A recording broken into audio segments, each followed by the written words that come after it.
हरे कृष्णा, राधे राधे मित्रों। आंवले का जो दीपक होता है इसका कार्तिक मास में बहुत अधिक महत्व होता है, क्योंकि ये माता लक्ष्मी, भगवान श्री हरि और भगवान शंकर तीनों को अत्यधिक प्रिय होता है। तो आइए आज हम आंवले का दीपक बनाते हैं। कैसे बनाएं कि ये देर तक ये मैं आपको बताऊंगी। सबसे पहले हमें आंवले चाहिए। मैंने 9 आंवले ले लिए हैं और आंवला थोड़ा ना सुडौल होना चाहिए, जो कि आराम से टिक सके। आप जब दीपक जलाएं या दीपक बनाएं तो वो लुढ़के नहीं। तो इसके लिए आपको सुडौल और ताज़े आंवले चाहिए। छोटे आंवले आप ना लें तभी अच्छा रहेगा। आजकल आंवले का मौसम है, आपको आंवले बहुत आसानी से मिल जाएंगे। ये देखिए, इस तरह के सुडौल आंवले ले लीजिए, क्योंकि इस प्रकार के आंवले में दीपक की गहराई बहुत अच्छी आती है, जिससे कि वो देर तक जल पाता है। अब बात आती है इसको कैसे काटना है। तो काटने के लिए अब आप देख लीजिए कि जो भी साइड आप आंवले को रख के देखिए, आंवले की जो डंडी वाली साइड होती है, डंठल वाली साइड होती है, उसको वहाँ से आप नहीं काटिए। ये वाला भाग जब आप रखते हैं तो थोड़ा सपाट होने के कारण आंवले का जो दीपक है वो आराम से टिक जाता है, लुढ़कता नहीं है। देखिए किस तरह से ये आंवले आराम से रखे जा सकते हैं।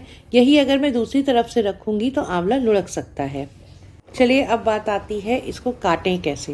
काटने के लिए आप इस तरह से कोई भी छुरी ले सकते हैं, पतली वाली। ध्यान रखिए प्याज लहसुन काटने वाली छुरी नहीं होनी चाहिए, या फिर ये सैलेड को कट करने वाला एक गोल चाकू आता है, अगर आपके पास वो है तो आप उसे भी इस्तेमाल कर सकते हैं। पहले हम गोल चाकू से आंवले को काट के देख लेते हैं। तो जो मैंने जिस तरफ से आपको काटने को बताया था वहीं से आंवले को काटना शुरू करिए, और जितना चौड़ा या जितना गहरा आपको दीपक बनाना है आप उसे इस तरह से गोलाई में काट लीजिए। देखिए अब ये कट तो गया है, लेकिन अगर आप इसको ध्यान से देखें तो ये गोलाई जो है ये बहुत कम है, इसकी गहराई कम है, तो ये दीपक कम देर तक के लिए जलेगा। तो ये देखिए, इसलिए इसको हम एक बार और काट के दीपक को थोड़ा गहरा करेंगे, मतलब आंवले की जो गुठली है इसको वहाँ तक लेके जाएंगे। अब ये दीपक बहुत गहरा हो गया है और कम से कम आधे से पौन घंटे ये आराम से जलेगा, क्योंकि इतनी गहराई में लगभग 1 चम्मच घी आ जाता है। देखिए अगर हम दीपदान कर ही रहे हैं तो कम से कम थोड़ी देर तक तो दीपक जले। अब हम बात करते हैं दूसरे तरीके की। ये छुरी से काटने के लिए भी आपको उसी तरह से गोलाकार काटना है और उसी तरफ से काटना है, डंठल वाली तरफ से नहीं काटना है। बहुत आसानी से पतली छुरी से कट के आंवला बहुत आराम से कट जाता है, क्योंकि आंवला काफ़ी मुलायम होता है, इसको काटने में कोई भी परेशानी नहीं होती है। अगर दीपक कम देर जलाना है तो आप इसको ऐसे भी इस्तेमाल कर सकते हैं, और अगर इसकी गहराई बढ़ानी है तो इसी छुरी की सहायता से आप इसको थोड़ा सा और काट लीजिए और गुठली तक आंवले को खुरच लीजिए।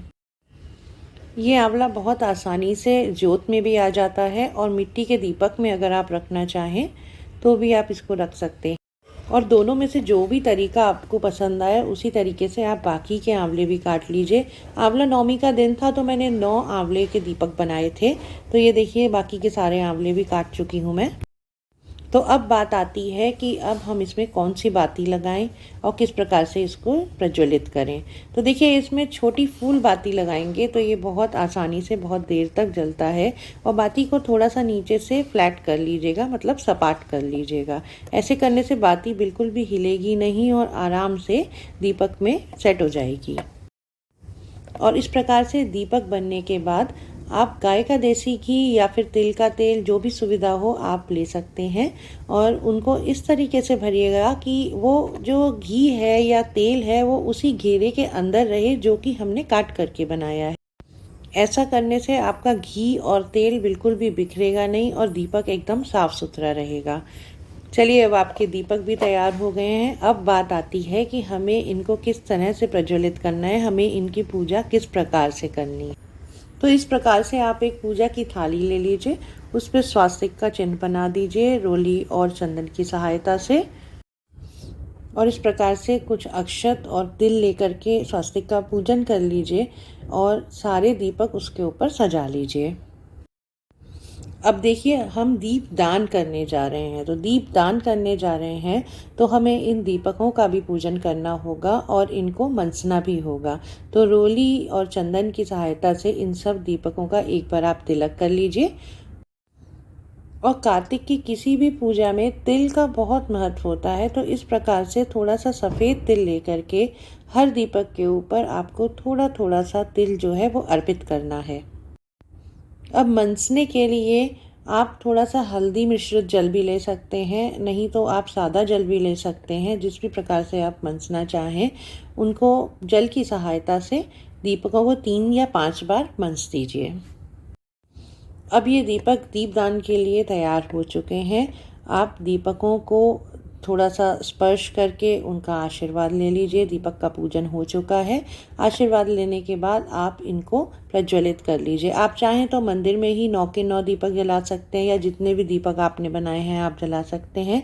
नहीं तो एक दीपक तुलसी के वृक्ष पे, एक दीपक पीपल के वृक्ष पे, एक दीपक शिवालय में और एक दीपक विष्णु भगवान के सामने, मतलब आप किसी भी प्रकार से जहाँ पे भी ये दीपक जलाना चाहें अपने दरवाजे की चौखट पे रखेंगे तो ये बहुत ही शुभ माना जाता है। तो इन दीपकों को आप प्रज्वलित करके दीपदान कर सकते हैं। मित्रों, भगवान शंकर की अगर आप इस दीपक से पूजा करते हैं तो हर मनोकामना पूर्ण होती है, ऐसा माना जाता है। तो कोशिश करिए कि एक दीपक आप शिवलिंग के पास या शिव परिवार की अगर आपके घर में तस्वीर हो तो उसके आगे ज़रूर रखें। आंवले, केले और बरगद के वृक्ष में भी आप दीपदान कर सकते हैं। और आप संकल्प ले लीजिए कि आपको ये दीपक जो है आंवला नवमी से लेकर के कार्तिक पूर्णिमा तक, या 9 दिन या 11 दिन, जितने भी दिन आप प्रज्वलित करना चाह रहे हैं, आप संकल्प ले लीजिए और इन दीपों को प्रज्वलित करिए। और एक बात और, दीपक को कभी भी ज़मीन पे सीधे नहीं रखा जाता है, उसको कोई आसन देना होता है। या तो आप चावल रख दीजिए या तिल रख दीजिए या कोई फूल पत्ती भी रख सकते हैं। अगर आप दीपक को सीधे ज़मीन पे रखते हैं तो उसका सारा पुण्य जो होता है वो भगवान इंद्र के पास चला जाता है। संकल्प लेते वक्त जो भी मनोकामना आपके मन में हो वो ईश्वर के सामने रखिए, और आप सच्चे मन से अगर पूजा करेंगे, ये दीपदान करेंगे तो ईश्वर अवश्य आपकी सुनेंगे। और देखिए, ज्ञान जो है ना वो बांटने से बढ़ता है। तो इस वीडियो को आप ज़्यादा से ज़्यादा शेयर करें। राधे राधे, धन्यवाद।